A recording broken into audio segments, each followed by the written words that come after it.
Here's the basics: light interior, no light, f5.6.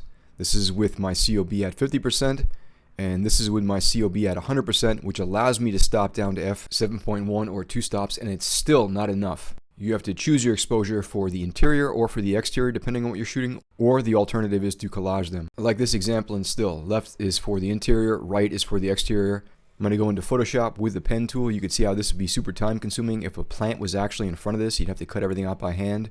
I'm going to take the layer exposed for outside and put it on top of the layer exposed for inside on the other image. Make some adjustments and boom, now you have your subtle mood lighting if you want to drop everything down together. Now you have the ability to control these layers separately so you can make them whatever you want to. If this doesn't look right, you can change. And consequently, you can take this still image and actually put it on your video file. The outside just won't be moving, and it'll take more adjustments, but it's possible.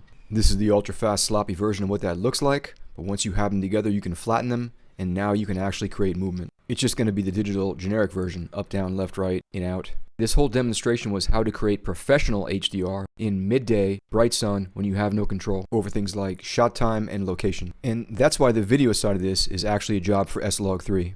It's a professional format with the highest dynamic range available on the sensor, and you can see already here with just my COB at 100 I have both. RAW is the only other professional format available these days, and it would be a complete disaster under this scenario. So with S-Log3, now if I create 2 layers of the same image and mask the top one, feathering at 1000%, I can go into the bottom one, make contrast adjustments, and we have something that's pretty easy to deal with. Then we can flatten them, and now we can create digital movement. And real movement can be done this way on a gimbal or a slider. But nothing will be better than shooting at the right time of day. So back to still, it's 6:30 p.m. Look how even this is.